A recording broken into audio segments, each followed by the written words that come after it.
What's up, everybody, and welcome back to another episode of Success After Trauma, where we bring on those special guests that share with you their journey, what it was like for them, what that aha moment was, and then how they're serving today. Today, we have a really special guest, but let's be real, I say that all the time. I am very excited about Philippa, and I pronounced the name a little bit wrong. She'll tell you the story about that here in just a minute. Philippa, I'm really excited. I checked out her website and I align a lot with what she does, just in a different lens. Philippa is in a different lens than I am, but oh my gosh, the energy is very powerful. All right. In Philippa's late 40s, Philippa found herself no longer able to hide from her truth that her childhood trauma had significantly affected her life. Learning to love and live for herself, she has been through a healing transformation. She has also discovered that she is an HSP, which has brought a deep meaning and perspective to her life. Her sole mission is to guide people to be the truest version of themselves, because she believes that is where the joy is in life and the greatest gift we can give ourselves. This is why I believe our energy aligns so much. Philippa, thank you so much. I want to know about what got you to where you're at today. If you would kind of take us back, and also I also, out of curiosity, would you help the listeners and myself educate my ignorance? What is HSP? So HSP stands for highly sensitive person. So it's, I think in the States, you're definitely much more, actually, sorry, are you in America? Because I do this all the time and I get it wrong. And the Canadians, I'm really sorry. Where are you, Greg? That is a good point. So I am in the States. And also, if you wouldn't mind saying, where are you at, Philippa? Great. So I'm glad I didn't make that massive boo-boo to start off with. So I am in the UK. I'm from the UK. I was born here. I was born up north, but I live down in the southwest in Bristol. Now I've lived here for 22 years. I've lived here more than I've lived anywhere else. But if anybody who's listening knows anybody from Bristol, I don't sound like I'm from Bristol. So so that is where I live. I'm 54 years old. I'm married. I've got two teenagers. So I've got two teenage boys. I had my children very, late in life. I was 37 and 39 when I had my kids, which, when you've heard some of my story, won't sort of be a surprise that I didn't feel settled enough to do that until later. HSP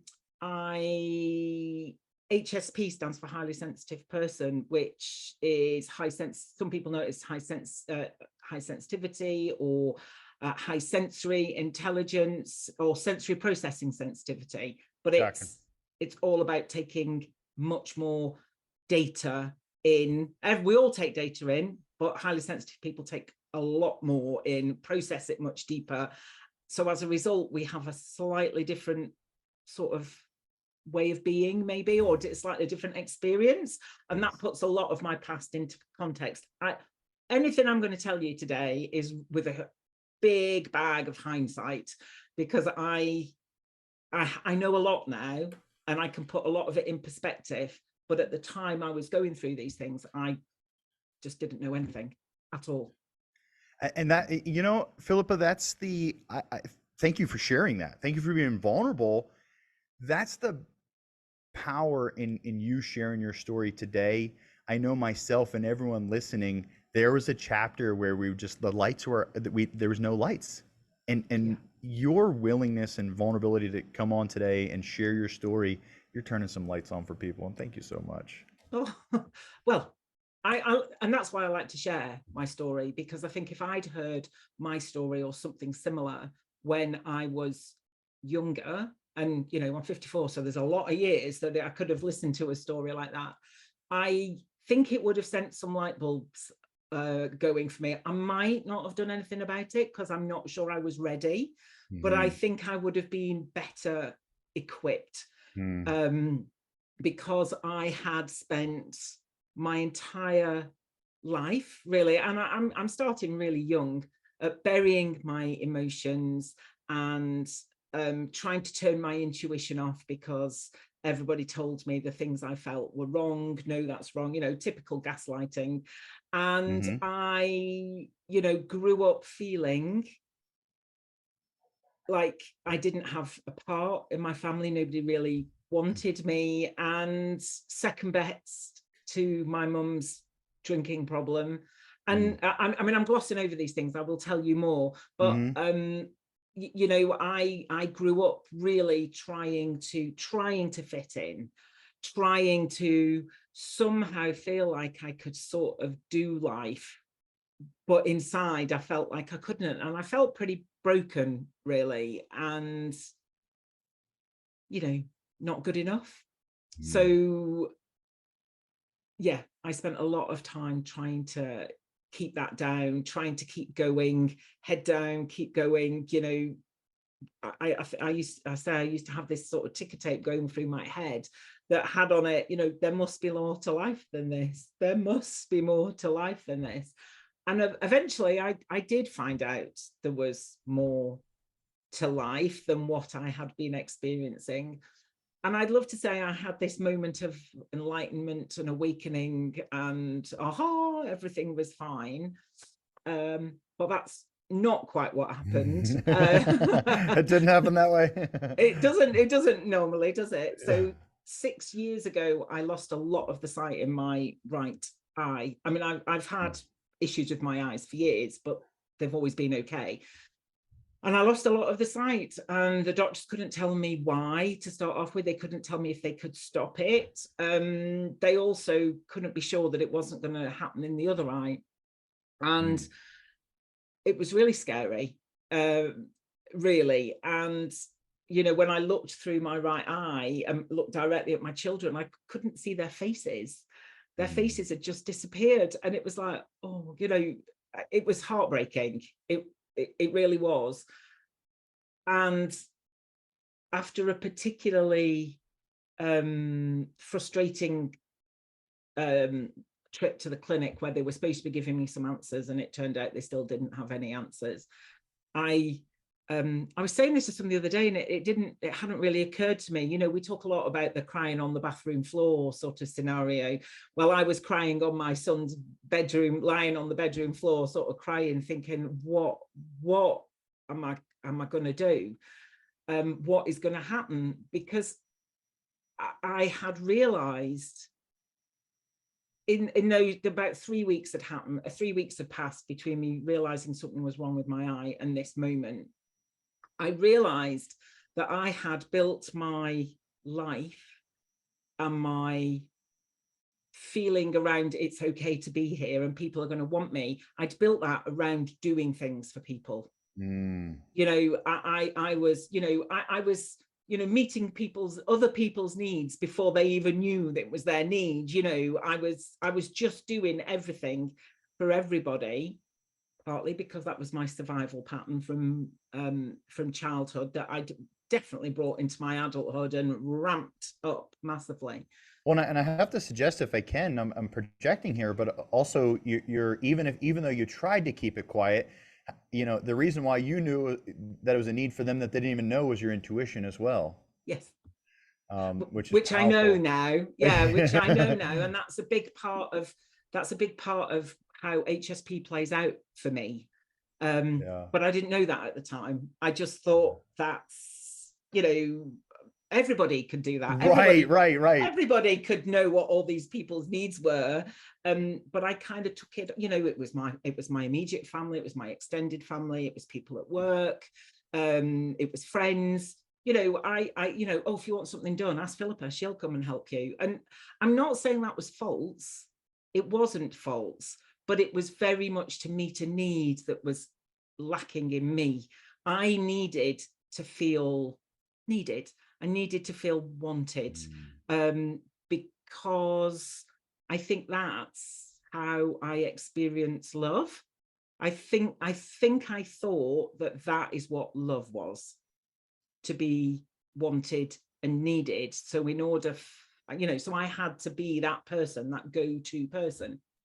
And I realized that if I was going to lose the sight in one of my eyes, and, you know, worst case, I was going to lose it in both, then how was I going to do that? You know, life, I'm not saying I wouldn't have found a way to be useful, but definitely life as I knew it was coming to an end.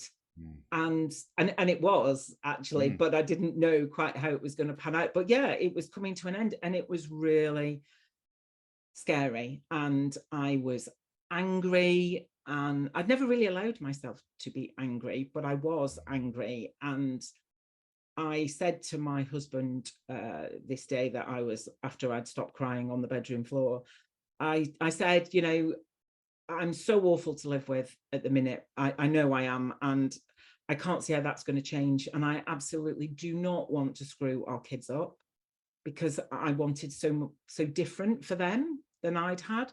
So I said, so I'm, you know, I'm going to have to try therapy. I've got no other options now. And I found a therapist, and I went to therapy, and she persuaded me to agree to stay for 6. I only thought I'd need about 6 sessions. And 3 years later, I left. 3 years later, you were getting towards the end of those 6 sessions. Yeah, exactly. Yeah, I spread them out. I quite, you know, but 3 years later, I left, and I was different. I mean, outwardly, I probably didn't look much different, but my internal landscape was very different, because I'd learned to feel my feelings instead of pushing them down with busyness, with achievement, with people pleasing, with all those very socially acceptable performance addictions. In a way, it was an addiction for me. And pushing it down with food. You know, I now realize that I have binge eating disorder, like, throughout most of my teens and 20s. Didn't know that at the time. And it all started, you know, the onion started to peel, and I learned a lot about myself. And the very first session, my therapist said to me, when I told her about my eye, she said, "Oh, I wonder what it is you don't want to see." Which was, I was like, oh, okay. Turns out there was quite a lot I didn't want to see. And she also was the first person who'd said to me that what I'd experienced in childhood was not okay. And that is what really helped me to unravel everything, to be heard and understood in a way. I mean, in as far as she could understand what I was talking about. And she had quite a similar background to me, which is why I chose her, really. So she did understand. And through that relationship with somebody who I could be vulnerable with, and I could let it all out, really, very slowly, bit by bit. And, you know, we did take it slow because I still had to keep my job going. I still had my kids to look after. I couldn't really let it all out all in one go. So we worked our way through it, or I worked my way through it, and really came to a place of understanding how I had arrived where I was. This is 6 years ago. And that was really, what's the word? I don't know, I suppose validating. Yeah, I can only imagine. Yeah, I mean, I'm quite logical, so I like to, you know, I was all into maths when I was at school, so I like working through something and getting an answer at the bottom. So not that I'm saying therapy's like that, human beings were not like that, but it really helped me to have it reflected back to me how what happened then was playing out now. And that did really help, because I you know, I used to say to people, you know, I could trot my story out and tell you about my, you know, my dad leaving and never being spoken about again, and my mum being an alcoholic, and me feeling completely unsafe when my mum got remarried, and me being in this new home and just feeling completely unsafe and not sure of my place there, and you know, and all sorts of things that, you know, happened, and I could trot all these out with not much feeling, and then say, you know, that was, yeah, it was pretty rubbish, but that's then, you know, I'm okay now. Look at me. I'm, you know, I was a lawyer for 27 years, you know, so, you know, look at me. I'm a lawyer. I'm doing well. I've done well at college, and I've got a good job, and I've got a family, and I've got a home, and, you know, look at me. I've done all the things that society tells me I should do, and I'm doing okay. But it was Philippa, a real front. if I can, well, I don't know, don't forgive me, just judge me, but sometimes I I'm not going insert to some judge you. humor. Please do, because I can talk. No. I just wanted, I thought funny in the back of my head, and I wanted to share, you know, it's just, I can't see the correlation being HSP and so analytical. Why'd you go lawyer? Well, it's really, no, it's really, and I'm glad you've stopped me. I'm glad you stopped me, because that is what a lot of people ask me when they realize I'm an HSP and I say I used to be a lawyer. A lot of people say that, but actually being an HSP or being a lawyer is a really good job for an HSP. That's what I'm thinking. Depends. It depends, because you know, some HSP, so definitely one of my HSP sort of strengths is big picture thinking and being able to see the whole thing. Yes, and I'm also good at the detail, but I can also hold the big picture. So I was a property lawyer and worked on big sort of multi-million-pound deals in a big London law firm, but I could keep a hold on everything that was going on within the deal, as well as concentrate on my bit of the detail. And we're really good. Some of us are really good with people. We're really good communicators, and we can sort of build good relationships, and relationships, trusting relationships, and that's really important when you're a lawyer working with your clients. The only problem is the environment that we work in is not always conducive to HSPs. Open plan, nightmare. All the noise, all the people passing by you all the time, the lights, bright lights, usually horrible strip lights, you know, burning down on you, and just generally the atmosphere, you know, is really tense. I mean, you know, I think law firms in the States are a little bit different than they are here, but only a little bit. I mean, you know, pretty much they're high stress.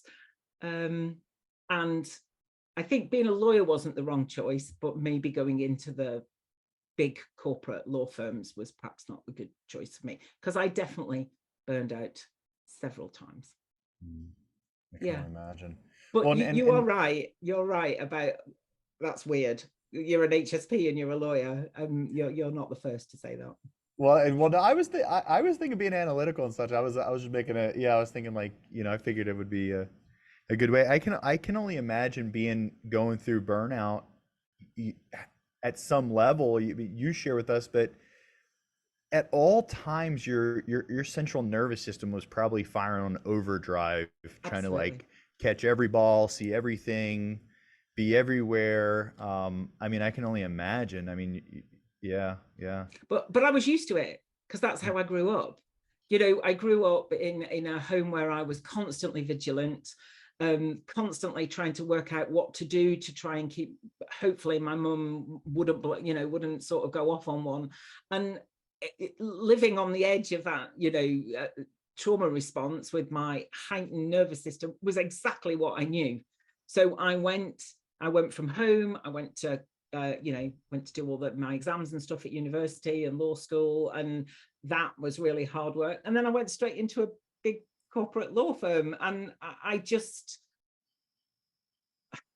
took all those survival patterns with me. And when I started work in the law firm, you know, of course I did. I worked really hard. I worked too hard. I you know, if you want to do it, ask Philippa, she'll do it. And you know, I can look back and feel like, you know, I feel real compassion for the Philippa then, who was just who was just trying to, I don't know, fit in and hope people were going to be nice to her. Right. Well, and you know, it's a projection. I can't know, but oddly enough, like I'm going to make the suggestion to project, like you were attracted to that because anything other than that environment would have been literally for you, oddly enough, would have been chaos in terms of like, I don't know how to operate outside of chaos. Yeah, and that you're absolutely right. And that's what I found when I was in therapy. And it was all about slow down and feel things and calm. I was like, What is this? I don't know what, yeah. I don't know what to, I just didn't know what to do. I mean, she'd say, what do you like doing for yourself? And I'm like, what? What do you mean? Yeah, I don't want to sound like some sort of martyr, because I wasn't doing it willingly. I was doing it to fill this gaping void inside of me, and I didn't know what I was doing. I didn't have, yeah, I mean, I'm not I wasn't the person then that I am now. But yeah, the whole slowing down and it being calm and not trying to meet everybody's needs and please everybody all the time has really taken some work. I can only imagine. Mm. So when the therapist told you like, hey, what do you want to do for yourself? Were you like, we get options? Yeah, that's the thing. We can make choices, like my own, just whatever. Yes, you know? exactly. Yeah. Well, okay, so if you don't mind me asking, or whatever you're willing to share, where, as best as you can, however you remember it, what was it like? When did you first start realizing, like, before, like, we don't know what we don't know. Somewhere, be it because of school or outside experiences, you started having a comparison to make, and you were like, this ain't right at home. At what age do you think you started to realize, like, the situation at any level, at any depth? That's a really good question. I remember when I went to university, occasionally in the holidays, staying with friends that I'd made at university at their homes. And I began to realize that their homes were very different.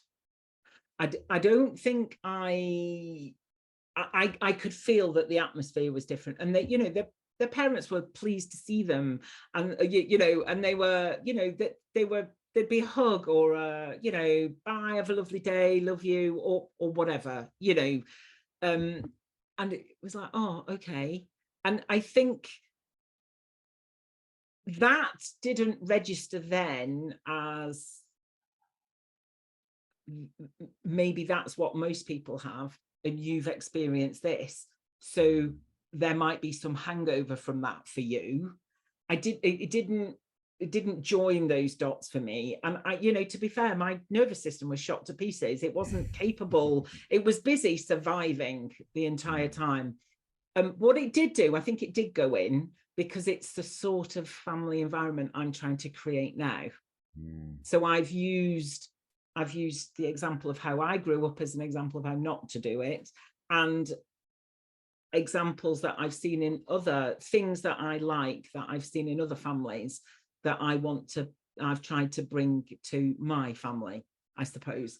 So when did I actually see? No, my mum was always a drinker, always. But it never got talked about, which is really common in families where there's an alcoholic. It's like the unspoken truth of what goes on in the home, and you learn not to talk about it outside the home. And I think I just didn't talk about it. I always felt that if I had somehow been a better child or a nicer child or more of what my mum wanted, my mum wouldn't have drunk. So it's the shame that comes with it, that, you know, my mum does not love me enough to not drink. So I didn't talk about it because it it brings shame on me. Mm. So I think that lasted a long time, because how I ended up dealing with it in my very early 30s, I you know, my mum and I were estranged from basically my early 30s. She died in 2018, so she's, you know, she's not here anymore. But we were estranged for a good 20 something years. We did see each other very occasionally, but not like sort of family events, but we're not a close family, because that also happens. We just all scattered and sort of tried to survive ourselves. I've got 3 younger brothers. So I don't think I really accepted how much, and it wasn't just my mum's drinking. My mum's drinking was the big focal point, but I had an totally emotionally absent stepfather, and my dad left, and I didn't know why. He left when I was 6, and he was never talked about again. So there was that whole abandonment wound going on there as well. So I wasn't good enough for him to stay in touch anyway. So it was only was my mum still alive? 2016, I think it was. Somebody suggested I read Codependent No More by Melody Beattie, which introduced me to the whole idea of codependency. And I was like, oh God, this is me. This is absolutely me. I am on that roller coaster. I have been on that roller coaster with her. And it was then, so, you know, I was in my late 40s. That is when I realized that how much it had affected me, and how much all that was actually trauma, and how much it was still very much living in my body. And that is when I knew I needed to do something about it. Is that so? Was your therapist after that book, or before, or during? How does that tie in for us? Well, yeah, I'm not sure I've got so I lost my eyesight. Yeah, it was December 2016 that somebody suggested that book to me, and I read it, and I still did nothing about it. And then I lost my sight in January 2017, which I don't think is any coincidence. You know, I do believe my body, I'd ignored all the signs that my body had given me that something wasn't right. The burnout and everything, you know, I just ignored it all. So I couldn't ignore, could I, losing my sight? So I lost my sight in the January, and in February I started therapy. So it was all within 3 or 4 months, all that. Yeah, wow. And so 2017 started therapy, and then I would love to talk a little bit about was it 2021 you wrote your book? Yeah. Can we talk a little bit about that? What was so let's start with the title of the book. What's remind me of the title? Forgive me, I would butcher. I'm gonna take a stab. I didn't even know you knew about it. Yeah, it's called I See, me. So Okay. the comma is quite important, really, because the I see is all about my eyes, and the catalyst for me looking back at everything was all about my eyes. So it's a play on that, but it's also, oh, I see. Wow. It's about me, but it's also I see me for the first time. There's a lot sort of tied up. There's in that. A lot in there. There is. I like there that. is. I see. And the picture on the front, and the picture on the front is sort of quite a childlike drawing of an eye, and right in the middle of it there's a little bird, and the bird is actually the tattoo I have on my wrist here, which is to remind me to fly free. So it's very much I'm in the middle of that eye on the front cover. So, you know, love it. Yeah. And do you know what? After years of it never being about me, it was incredible I'm getting quite emotional. It was incredible to do that.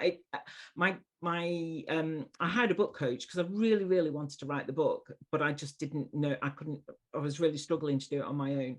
And she was the one that really, really persuaded me to be really vulnerable and really honest about everything that had happened, because it's everything that's happened that I can remember up to about 3 years ago, but also to make it very about me. It didn't I wasn't that comfortable with it at the beginning, but I came round to it. That's Yeah. awesome.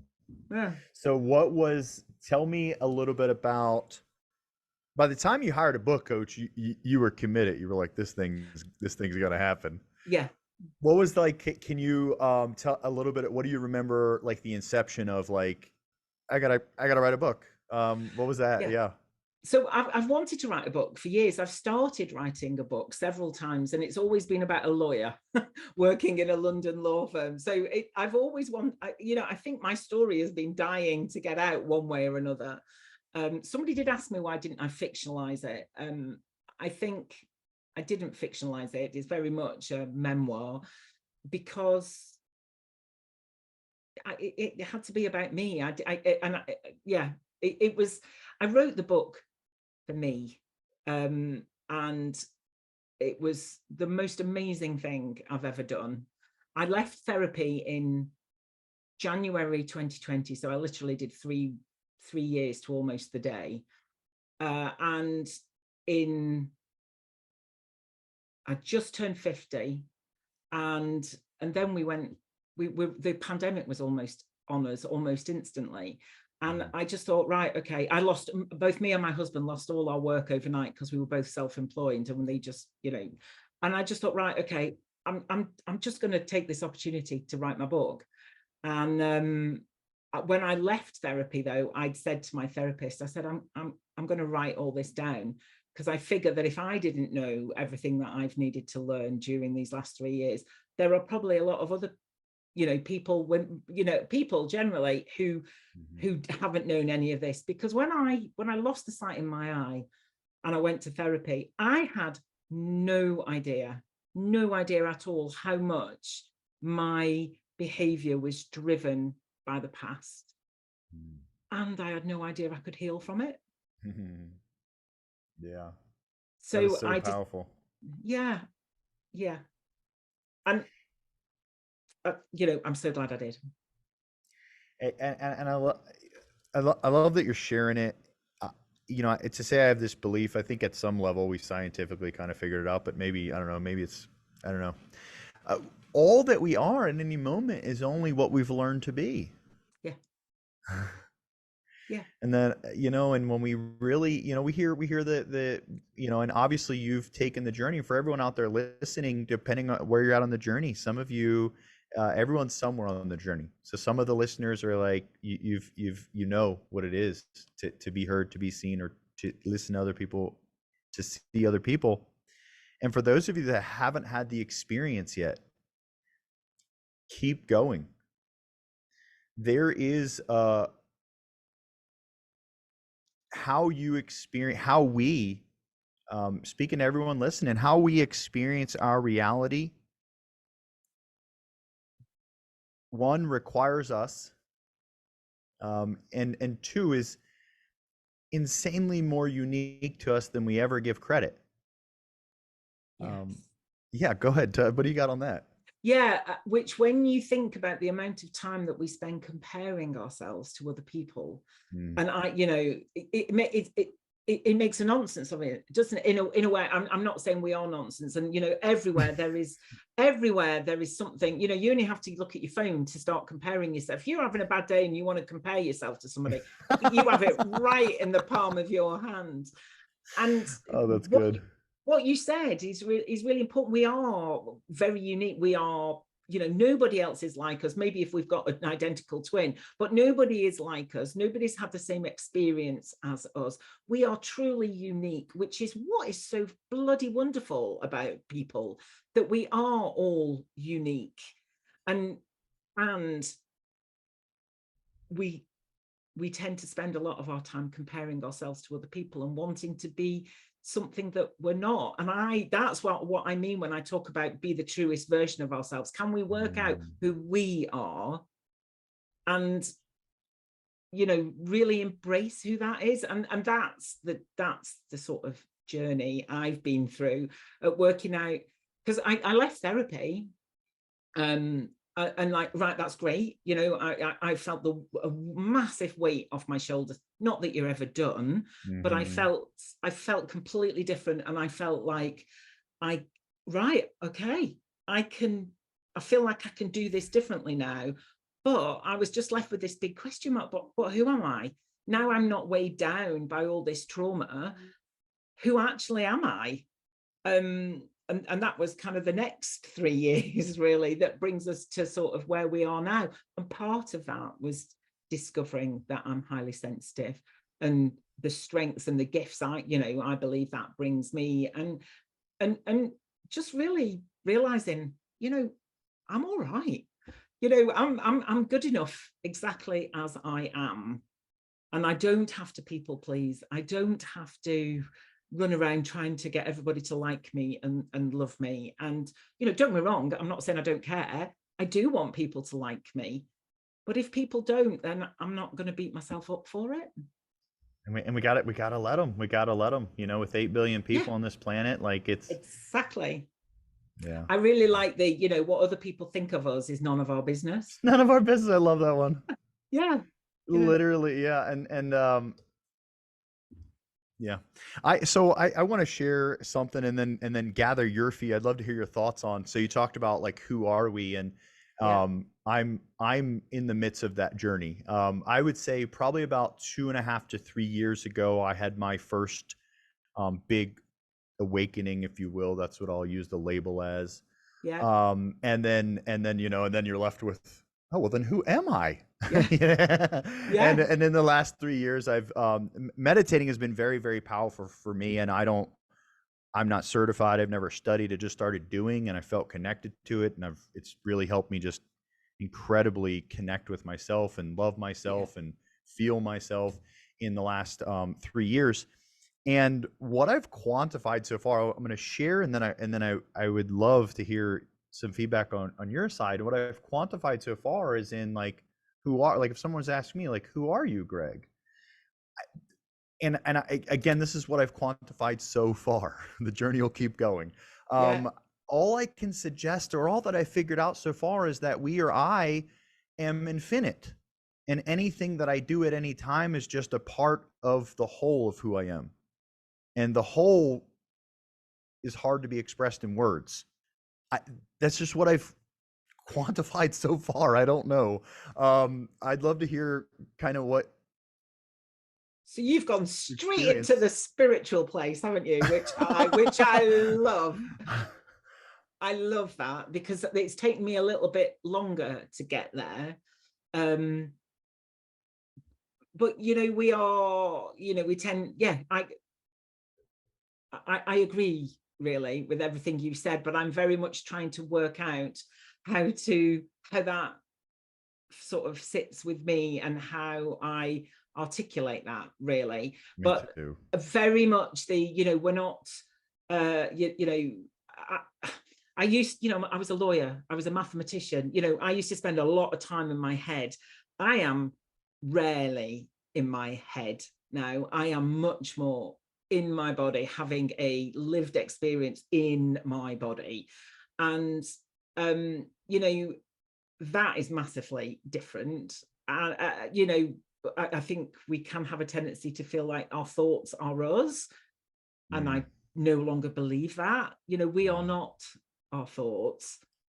The very fact that we are witnessing our thoughts means we're not our thoughts. I like that. So who are we? Well, we are, for me, I mean, spirit is the word that I use. People can use whatever word they want, that resonates with them. But, I'm this wonderful spirit who happens to be in this body at this moment. This is the human experience I'm having, but I'm bigger than that. And that's kind of what you said, isn't it? I feel like I am here to do something, and whether that's just to share my story and, maybe spark some interest in just, a few people along the way who might think, oh, maybe I could do with working on some of that. That would make my day. It really would. And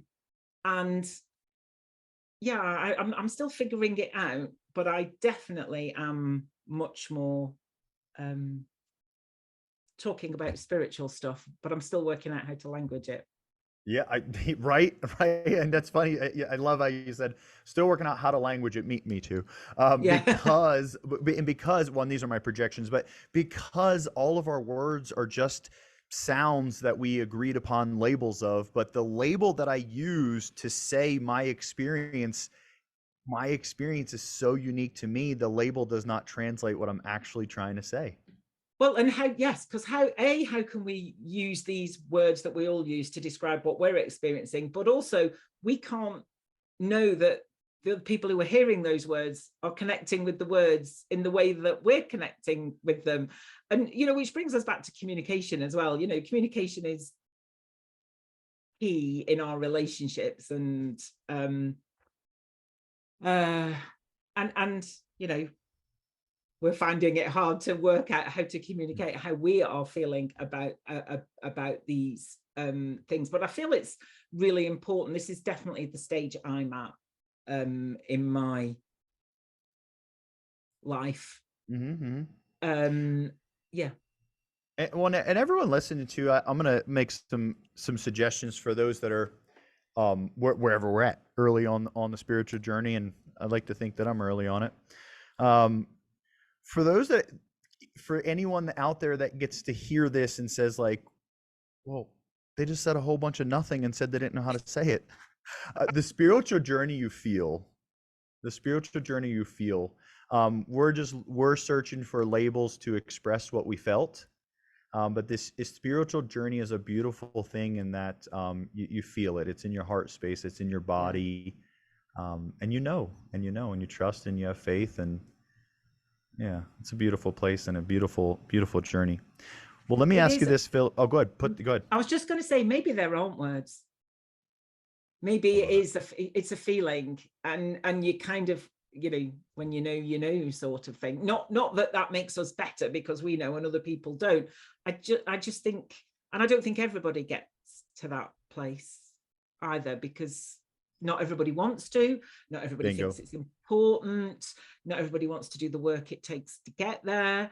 But for anybody who is thinking maybe there is something bigger or something, there's more to life than, I talk about, fulfilling all the shoulds. This is what you should do in society. And, Mm. on paper, it looked like I was doing great, but inside I was dying, I was Mm. withering away. And I don't feel like that now. I feel like I'm full of life.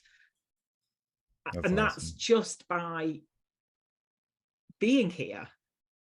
I don't live an extravagant life. I don't, we don't do loads of fancy things, but I've got this little crystal that hangs from my window, and about 4 p.m. every afternoon, the sun hits it and it casts little glimmers of rainbows around my room. Aww. I mean, it's just like little things like that are just so full of joy now, whereas before I would never have noticed them.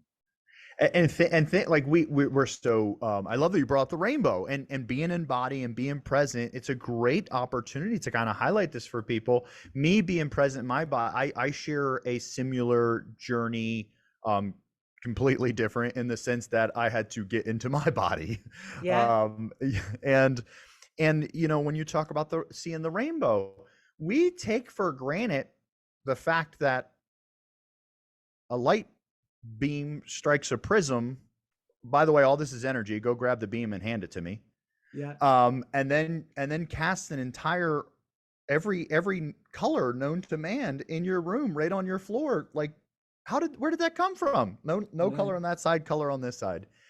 And we get numb to it. So there's a rainbow, and then when we're present, we can re-see this energy, this miracle, this experience. Yeah. I loved how again that you called out the seeing the rainbows. Yeah. Well, it's all there. It is all energy. You're right, and it is all there. But we are the fast pace and the way we are told we should be living our life is not conducive to us experiencing and witnessing that. So we have to decide we want something different, I think. Boom. I say I have this little saying, if you will. Desire is a precursor for change. Yes. With the only exception of sometimes everyone's free and clear of, if you want desire. The only exception, desire is a precursor of change. The only exception is sometimes we get a little nudge from the universe with life-changing events. Yeah. Everyone's free and clear of that. But outside of those things, the only time change happens is when we desire it. Yeah. Or we'll just stay there where we are. Go ahead. Yeah. And you're never too old. It's never too late, and you're never too old to make those changes. You're really not. I love it. Wherever we've never made too many mistakes. We're never too old. Wherever we're at right now, we assign the value. I was having a conversation with someone one time, and I was talking about how, I was sharing the essence that we assign the value to everything. And they said, well, if I didn't have any, what if I didn't have any money? That really would be, whatever they were saying.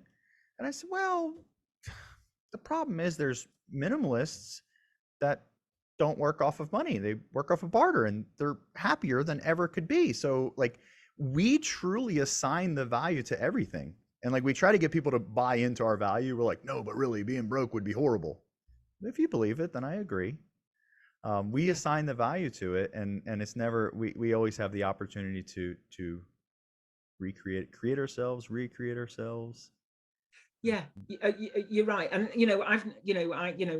I completely understand my privilege that I've never been flat broke, so I don't know what that is like. And I hope I never do. And if anybody's listening who is feeling that, then I hope things get better for you. And I'm sorry you're going through that. But I do know that I am currently earning the least money I've ever earned in my working life, and I am the happiest I've ever been. I love it. Money definitely did not make me happy. And that. it's a human construct. Money. It's neutral. Numbers it's used to control us as well. 1,000, but we can do a whole nother podcast on that one. But no, for sure. And I love, someone shared something the other day. I reacted to it. I really liked it. I think I threw a comment down too. They had a little video, and they were sharing the energy or the essence that numbers are neutral. A 7 is a 7. I mean, if it holds a negative value, then it holds a negative value. But outside of that, it's just a label for a quantity. But somehow we feel better with a bigger number, or worse with a lower. We assign that value to it. The energy is neutral, so then the energy can't make us happy, but we can be more happy when we have more money if we want, or less happy when we don't, or more happy. It's up to us, isn't it? It truly is. It truly is. Okay, all right, for everyone listening, where can listeners buy your book, I See, Me? Thank you for getting that right. So I self-published it, so it's available on Amazon. You can buy it on Kindle, or you can buy it in hardback. So that's available on Amazon if you just search for me, Philippa Robinson. I think I'm the only Philippa Robinson author on there. That should come up. Or if anybody wants to know anything else about me, I do have a website, which is safeandsupported.co.uk, and you can find a bit about my book. I have a podcast which is called the HSP Connection. You can find that on there, and I'm also a coach. So if anybody, and just say hi, just come and say hi. I'd love to. Tell me that you heard me on this podcast. I would love to hear that. That is awesome. If you've connected, I know there's plenty of people that have connected with Philippa today. If you've connected, if you're listening to our audio, you can check us out on video, see our beautiful faces on YouTube. It's the Success After Trauma channel. We're going to have links on there so you can access the site. Again, what was that site one more time, Philippa? Safeandsupported.co.uk. Safeandsupported.co.uk. For those of you just listening to us, for those of you watching, you're going to be able to click on that link. And for those of you listen in the book, it's 3 words, I See, Me. It's 3 words. There's a comma in there. So I See, comma, and then me. You can get that on Amazon, Kindle. And also, if you are looking, if you're in that place right now, everyone's not called for more. They can be. Everyone can be. Okay. What I want to highlight right now is, if you feel called to that, there's more. The tape that Philippa seen playing in her head that said there's more to life. She was called. if you're feeling that, there is more. And going that journey can be scary. Connect with people that are willing to and have a desire to facilitate your journey, much like Philippa. You can connect with her on her website. And Philippa, if you don't mind, if you would, oh yeah, podcast. Are you on all platforms? What Yeah, platform are you on? I'm Perfect. on all the usual platforms and And YouTube. what was the podcast again? Your podcast? HSP Connection. Beautiful. So everyone listening on this, you can go connect with Philippa on her podcast as well. Listen to her information over there. And Philippa, if you are willing, if you would, I ask my guests at the end, I just channel. I don't know what's going to come out, but just share a closing thought message, and I kind of give you like a target audience for it. And if you would speak to women that have tried their whole life to earn their value, would you share a message with them of what's possible for them in the future? Well, the first thing that comes to me that I want to say is that, your value is right inside you. It's in there. You have everything that you need right inside you already. You are absolutely enough as you are. You don't need to change yourself in any way. You are just 100% brilliant, your unique self, exactly as you are. And I would love you to know that. That's beautiful. That is incredible. Thank you, Philippa. Thank you for being on today. Thank you for being vulnerable, for sharing your story, and for having the courage and the discipline to write your book, to share your story, to lead and impact others. Do you have anything else you want to share before we hop out of here today, Philippa? No, just what I've already said, that it's never Beautiful. too late. Please don't think it's ever too late, because it's not, and it's worth it. Beautiful. Philippa, I'm going to stay connected. I love your energy. I love everything about this. If you're interested, we'll come back in. We'll do another episode here in the future. Again, everyone, if you're listening to our audio, you can check us out video, Success After Trauma on YouTube. If you're watching us on the video, you can download us on your favorite podcast streaming platform. And until the next episode, be great. It's already in you.